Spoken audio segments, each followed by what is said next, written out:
live and we are going to be answering your questions today. So this question is from Facebook actually, and Linda is asking, so I want to stay at 10% of calories from fat using chronometer to track nutrients. I find it challenging to get the omega-3s and selenium in for under 10% of calories. Perhaps I need to increase the carb calories. So she would like to know how many total calories does it take to get all of your nutrients. So Linda, you can absolutely get your omega-3s and 6s on 10% of fat. So all you need to do is just add some chia seeds and chia seeds for omega-3 or flax seeds. Very easy. And some pumpkin seeds or sunflower seeds or some kind of omega-6 source in equal amounts. So if it's like a tablespoon of chia seeds to a tablespoon of sunflower seeds. And then you're going to stay under 10% and you're also going to hit your omega-3 and 6 RDAs. Now, how many calories it takes, it just depends person to person.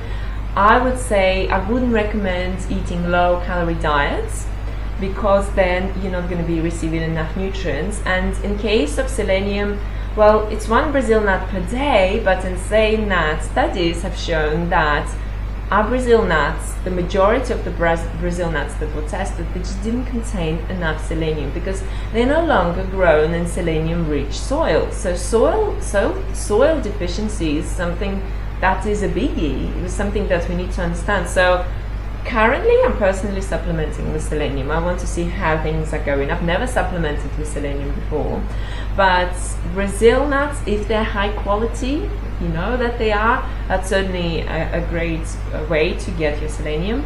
And if not, then you can experiment with supplementation. So I hope that answers this question. Yeah, I'll answer the question. Let's see. See what else is in the chat. You are one of my favorite channels on YouTube on Raw Lifestyle. Yay! That's great. Thank you very much. Thank you. So let's move on to the next question. Number 2. Is nutritional yeast okay to use in the diet? I love this question because we get a lot of it. So, Paul. Okay. So nutritional yeast. There's a lot out there about nutritional yeast. You'll see on the internet, and people will say, you know, it's got MSG in it, it's not good for you. Other people say it's fantastic, great for your health. Where we fall with nutritional yeast is that people I know do take it, or think they should take it for things like B vitamins and B12. I do know that there are ones out there which have synthetic forms of these vitamins in there, and they also have B12. I would always, or we would always strongly suggest to people, if you want to take B12, which is always a good idea, I would suggest definitely if you're not eating animal products, which is obviously not a good idea for many reasons, then to take a specific B12 supplement.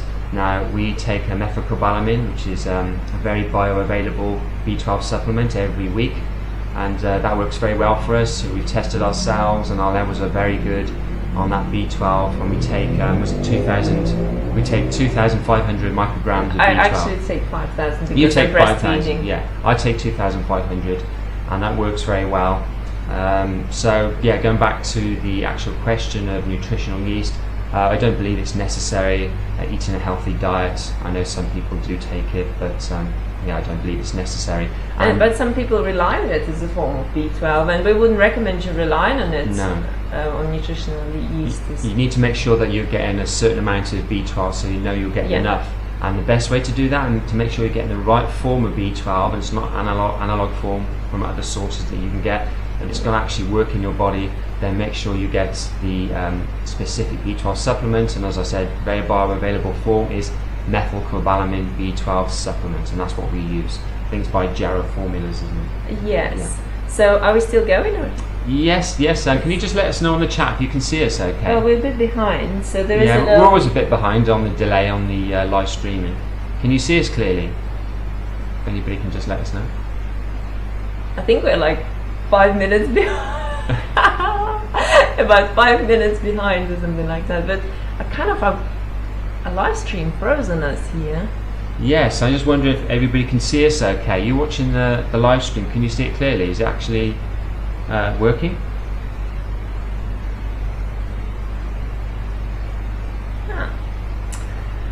Well, let's assume that you can see us and you can hear us and everything is hunky-dory and life is great and we can carry on. So there's another question here from Sarah, and Sarah is asking, when going fully raw, does Candida symptoms get worse before it gets better? And how long until you see results? So you know that question different. You've had experience because of that. Just to give you a very quick story on my Candida story, I was on an anti-Candida diet for nearly 2 years before I switched to raw food lifestyle, high fruit and low fat lifestyle, and it was just a horrible experience because I constantly craved sugars and I had severe cravings and binges, and it was really miserable time in my life because we are natural sugar eaters. We are supposed to eat carbohydrates and we're supposed to eat fruit sugars. So denying it, it's just blocking our natural senses. So when I switched to fully raw vegan lifestyle, actually my Candida symptoms literally disappeared in 3 days. So the Candida symptoms I was getting, I was itchy constantly down there, and there's other symptoms like I had coating on my tongue and I felt tired and fatigued. So my Candida symptoms went away very fast, and I went along with no fat for a while. Actually, when I say for a while, it wasn't that long. It was just a few days to begin with. And then I started eating lots of fruits and lots of greens and some vegetables also, and some I can't remember if I had some seeds at the time. I believe so. So I would, but in saying that, Candida is a tricky one. So do you have Candida because your thyroid is out of balance and because you've got adrenal fatigue? So if your body is low, is feeling low because when your thyroid is low, then your whole body comes out of balance, right? It just system. Controls your whole, exactly. So then you will get Candida as a result of it. So does it mean that you should balance Candida, or you should pay attention to other aspects of your health? So it's something that we personally do as part of our coaching. We look at your health, at your diet, at possible deficiencies. We assess everything. So it's individual. But as a generic answer, so this is what we can provide when we answer questions, generic questions, without seeing what you're eating, what you're doing, what you health background. Exactly. Yes. So as a generic advice, I would recommend really going for an all-raw diet and also excluding overt fats, but not forever. Certainly not forever. We don't recommend a no-fat diet, but excluding overt fats for a few days to weeks for you to balance your Candida symptoms and your blood sugar issues, and then you can introduce them back in. So I hope this answers this question. Great. Pretty comprehensive. Yes. Okay, so you know what? I've got this. Like when I look at myself, my hands are like, I just need to keep myself still. Get gesticulating, don't you, like this? I just like, when you see yourself and you think, oh, or when you hear yourself and you look very different to how you perceive yourself to be, don't you? Yeah. So I'm just gonna keep myself straight, but I'm just emotional. I think it's just my that's good way of expressing emotions. So, but I'm gonna learn to be more straight. I'll hold your hands here. Just keep your hands out. Okay. What's the next question? Okay, what have we got? So, do you believe, this is from Anthony, do you believe that the raw food diet is sustainable? And if so, why do so many people not follow it anymore? Very good question. Very, very good question. Can I answer? Yeah, you can. Yeah, as long as you don't swing your arms anyway. Then I can talk. All right. So, I believe that it's whatever you want it to make it. So, let's say it that way. If you've got a health issue that you want to balance, and you know that, and you've tried endless other diets, and that certainly was my story. You've tried endless other diets and they didn't work, and you come across a raw food diet, and it's like, wow, this is, and you hear stories of people who healed your conditions, and you go, you know, I haven't tried it before. That's the diet and lifestyle I haven't tried before, so I'm going to do it. And when you see your health improving, and when you see positive changes happening in your life and to your health, you understand that, you know, I've got to keep on doing it. So I would say it's sustainable if you want to sustain it. And I know that we do add a bit of cooked food here and then. Actually, I must say that lately I've just been very much raw, and I think I just know that cooked food doesn't really serve me, so I want to stay raw. And when I focus on staying raw, it's a bit more challenging, of course, because you've got to plan your meals, you've got to have all the right fruit in your house, and you've got to be on top of it. But the benefits that you get out of it are just incredible. And this is why I believe that it's possible to sustain if you focus on it. So, for instance, when we went raw vegan, we understood that, you know, being in England in the winter is not really what we want to do for ourselves. So we decided to change our life, to restructure everything, change our environment, and move to the tropics for the majority, for the largest part of the year. So we moved to the tropics because we were serious about a raw food lifestyle. Now, in saying that, there are certain issues in life, so I would say it's very much up to you whether you want to make allowances or not. Currently, Paul makes more allowances. Paul makes more cooked food allowances than I do, because I guess it's your compromise, right? It's a compromise, and you know, I'll be the first to admit that when I eat a raw food diet all through the day, and I get up in the morning, I feel good. You know, I feel light, feel great. Depends the cooked food I eat, but when I get up the next day, if I've eaten, say, a cooked food meal of sweet potato, and I get up the next day, I certainly notice it if I had less sleep, for sure. I really notice it then. You just don't feel as energetic, your digestion feels slower. So there are downsides to it, of course. You get your calories and you get your nutrients, but there is a flip side to it. So ideally, raw foods works the best, for sure. Yeah, definitely. Yes, and is it sustainable? I would say it's as I said, it's sustainable if you want to sustain it. If you will find a way. You know, when you want to do that something special for yourself, and you find the ways and means, and you do it, and you feel amazing about it. And I would say it's the same with the raw food lifestyle. It's possible to sustain it anywhere you are, but sometimes people say, well, yes, but then I have to eat a lot of bananas and dates, and I don't get the right. So there's all these arguments. So it's really down to personal choice. End of the day, yes, it all comes down to personal choice. Also down to your health, to see how your health is doing. The reason I can't eat a lot of cooked food is because I just feel bad.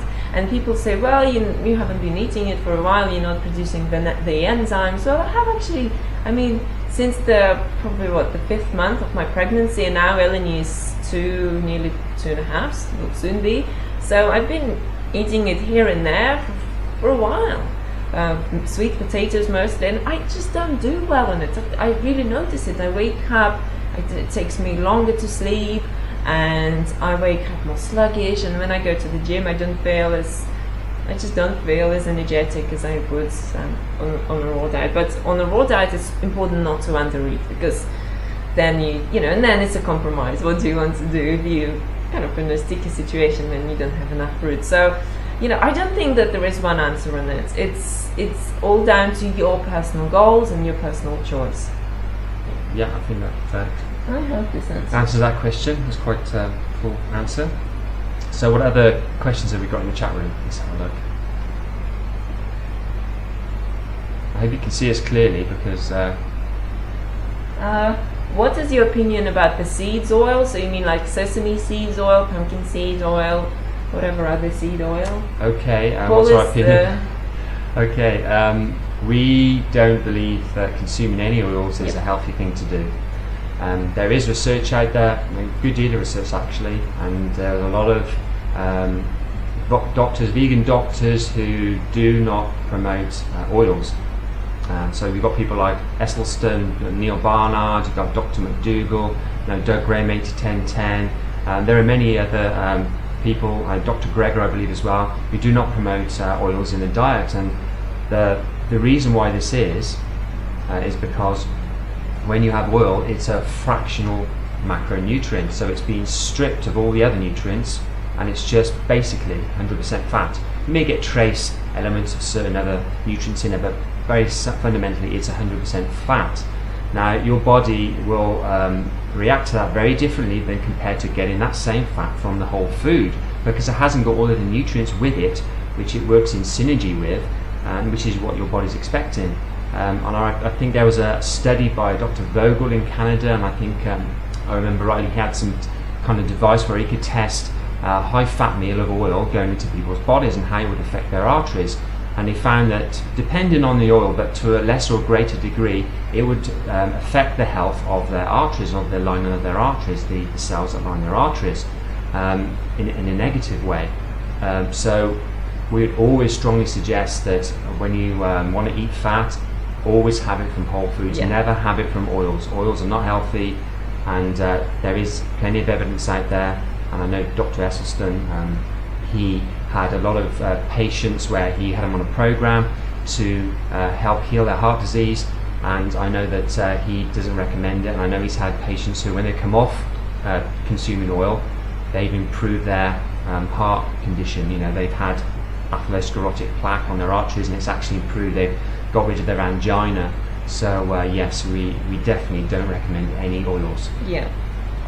Okay, so the next question is from. Where's this from? This one is from, I think, Helen. Yeah, Helen. We wrote the questions and then we wrote. We're just wondering who sent this one. That's Helen. Forgot to write the name, so we wrote the name separately. Okay. So, do you ever crave old foods? Do we ever crave old foods? So great question. Great, yeah. I know that a lot of people are bothered about their cravings, and I certainly had severe cravings before I went raw, and that was it just takes over your life. That's all you think about is eating food, and that was really annoying.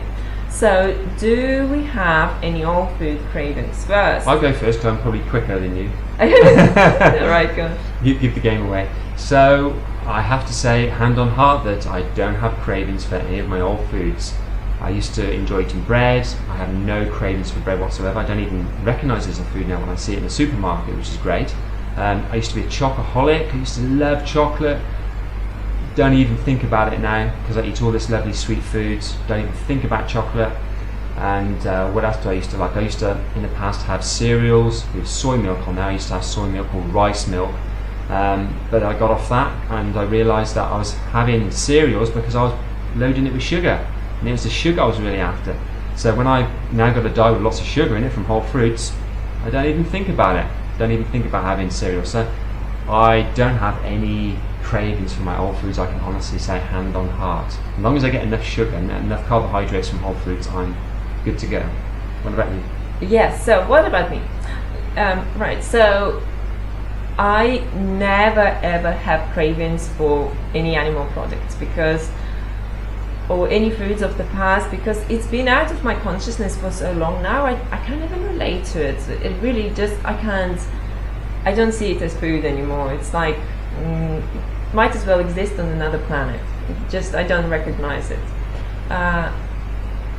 Actually, I can't say that I have a lot of cravings. I don't really know what I can say. During my pregnancy, I had cravings for potatoes, broccoli and rice. These are the three foods that I craved, and it's like, okay, so these are the old foods that I craved during pregnancy. If I'm hungry, I will crave dense carbohydrates. That's for sure. I will be thinking about rice and pasta and potatoes, and all it takes is to get that fruit meal into myself and my cravings are gone. Oh yeah, sometimes, yes, sometimes I add some mustard. So that's my pregnancy thing. It's been like weird, okay? So I didn't have any kind of cravings for 4 years on a raw food diet, pretty much. And when I got pregnant, I started craving mustard a few months into my pregnancy. So towards the end of my pregnancy, I was adding a bit of it, and then I gave birth, and mustard? What's that? Why was I craving it? It must have been a pregnancy thing. And then recently, I just started feeling like a bit of mustard again. So that's something that I add sometimes. Anything else? I don't know, like we never crave any sweet things, like any cakes or pastry you see in the shops. It just doesn't attract us at all. And certainly animal products don't attract us at all. Actually, I would say, like, if we go out with our vegan friends and they eat some vegan food, like, I don't know, pita bread with some complex fatty sauces or something, sometimes I look at it like, but I know I don't need to eat it, and it's interesting. I look at it and it looks interesting and even tasty, but I wouldn't eat it. So it's we have a very much focused mind now. When we go out anywhere and you go to the supermarket, there's a lot of so-called foods there, and you just don't even recognise them as food anymore because you've been doing it for so long. So it's great how your body finds a new way to. I would say a lot of it is down to the fact that we've been eating so clean over these years. So we haven't had oils, we haven't had a lot of fat in our diet. Our meals are primarily mono meals, and your body cleanses. And for me, I'm really in love with this freedom that this lifestyle gives me, because it's still relatively new to me. Okay, I've been on this lifestyle for 7 years, but prior to that, I was, in poor health for many years. I can't remember how old I was when I switched to it. 28, I think, 27 when I switched to this lifestyle. 7 years ago, so that's what, 28? So for 27, for 28 years, I haven't experienced this feeling.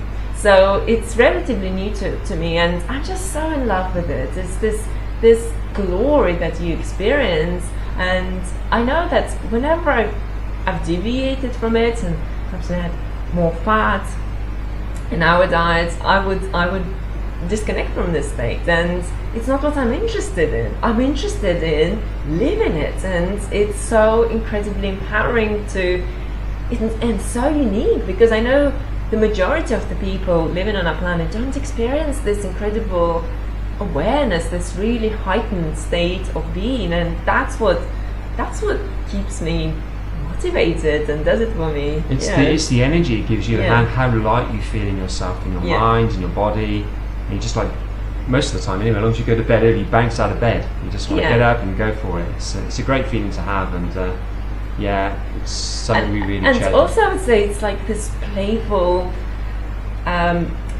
personality that you create when there's lots of fruit around, and you make all these jokes like, what's a fruity breakfast, and kind of like create a new persona around new food. And I'm just so excited about it. It's really such a treasure to be living it. So yes, I hope that answers this question. I can really honestly say that I live a craving-free life. I do think about food sometimes, because I know I'm hungry. So when I eat raw food, it's like, where was that thought? It just goes. As soon as sugar goes into your body, magic happens, and your thinking changes, and you understand that, okay, you like eating what you eat. Okay, great. That's a comprehensive answer. Oh, I like this question. So this question is from Nina. What are your thoughts on alcohol? Did you drink it before going fully raw? Is it allowed on this? Is it allowed on life? On this lifestyle. Is it allowed on this lifestyle? Thanks so much. Love you guys. Great question. Thank you, Nina. Thank you, Nina. Alcohol. Yes. Let's talk about it. So, originally, I'm from Russia, and drinking alcohol is just like a common thing to do. Everyone drinks alcohol. Well, not everybody. but the A lot of people. It's a cultural 99.999% of people in Russia drink alcohol. Well, actually, it's a cultural thing in many cultures now. Yeah. People drink UK, alcohol in yeah. England. People drink lots of alcohol Has in been for a long Australia. time. There's a big problem with alcohol all over the world. So, For a long time. did we it's been drink alcohol? We did drink Yes, alcohol for sure, and we did a lot of things. I smoked before I went fully raw.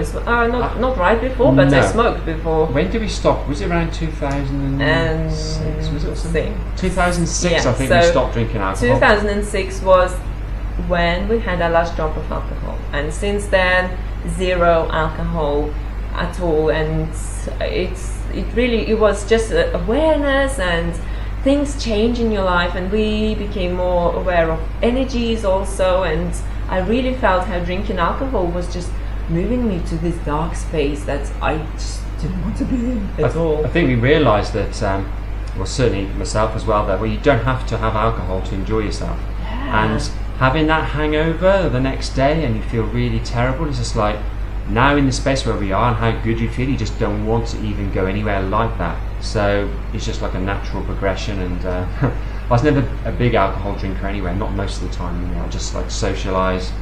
So yeah. And alcohol, no, we don't recommend drinking alcohol to back to the anyone at question. all, because health-wise, it destroys your cells and Brain cells, and it negatively affects your liver and your health altogether. So if you're still drinking alcohol, I can absolutely guarantee that if you switched to a high raw, fully raw lifestyle, and if you started exercising and getting all the endorphins and amazing hormones and feel-good hormones, and if you changed your environment as well to people who don't drink alcohol, who are just like in love with life, and they don't need anything to make life better, Stimulate. other than healthy fruits and vegetables and nuts and seeds and all the health promoting things, then I can guarantee that you won't want to drink it, because the life that you discover for yourself is so much better. I can't even compare my life now to when I was drinking alcohol and we were having parties and till like 6 in the morning drinking vodka and all kind of other things.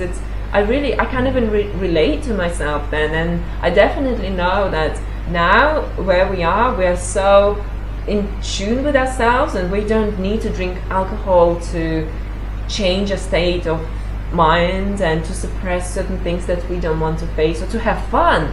So it's something to consider. You can have fun without alcohol. You can have an amazing life without alcohol, and you don't have to use alcohol to overcome your blockages. Yeah, and you can use your awareness instead. And I think if you go out there on the internet and you look at alcohol consumption, you'll find that every now and again they'll bring a study out and they'll say you need to drink this amount of alcohol, this amount of alcohol for your health. It gets less and less and less. So I think that the answer is don't drink any. It's not healthy. If you want to drink, if you like wine, eat the grapes. If you just eat the whole food. Don't drink fermented if you're really juice. It's not addicted, healthy for you. if you're really addicted to the ritual of drinking wine at the end of the day, then just blend some grapes, put them in a wine glass, and then just enjoy it. And it's really the feeling that you've created around it. Great. So we're going to answer one more question. Okay, great. Just one more question from TGI Ford. Do you think it's best to have equal amounts of fruits and greens? When you say equal equal amounts, in what amounts, way do you mean? You won't have equal Weight? amounts. So No. if you have equal amounts of fruits and greens by weight, then you'll under-eat on fruits probably. Or calories. you'll be eating masses. You'll be eating all day like elephants do. And we don't have all day to eat our foods in the modern world. So you need to have primarily fruit and then add greens, but obviously in terms of volume, if you're wondering how much volume you should eat, then about half so I'm just translating it into grams. So pound is 500. yeah. Yes, about You 1 can pound a check. day. So if you aim to 1 to 2 pounds a day, so that's about between 4 and 1,000 grams of Grams? over 400 grams. That's what we aim towards. So over over 400 grams of greens generally, and a diversity of greens as well. Otherwise, if you eat a lot of greens, then you're going to undereat on fruit, and then you're going to undereat on calories, and then you're going to be feeling sluggish and fatigued, and then you're going to have cravings, and then you're going to overeat on fat, and then you're going to be going back to your old food. So you see what I mean? So it's important to get enough calories from fruit and use greens. Greens are important for sure. Yeah, we definitely recommend people have greens in their diet. I know some people sometimes they'll ask about just doing all fruit, but we don't recommend all fruit. Definitely have greens and some fats as well, healthy fats, nuts and seeds, avocados, durian, that kind of thing. Durian. We love durian. Okay, so thank you so much, guys, for joining us for this first live stream. I'm so grateful We that are it very went grateful. It's okay, been great. because with live technology, it's always like, is it going to connect to my device properly? Is it going to work on the day? So we're so excited that we kicked it off. So now we know that we've got YouTube and we can connect to you live, and it's just so special, isn't it? When you just watch a video and you leave a comment versus watching a live video and us watching you leaving live comments. So it's great. super special. So if you want to go fully raw or high raw, then head over to our website at rawsandhealthy.com/products and see what we've got there. Rocking it with high raw foods is definitely the course we recommend. It's got pre-designed fully raw meal plans, high raw meal plans, a menu planning tutorial. So if you have questions on how many greens to eat and how to balance your fats, you'll find all the answers there. Alrighty, so if you like this video, I don't know if you've got the like option, but if you're watching a replay and if you see the like button here, then please like it and feel free to share it with other people if you would like to. Alright, so again, thank you very much for watching. We love you. Thank you so much for supporting us, and we look forward to connecting with you again on another live chat. So this call is complete. Yeah. Woo! Done it. Have a great day, guys. Yeah. Bye. Ciao.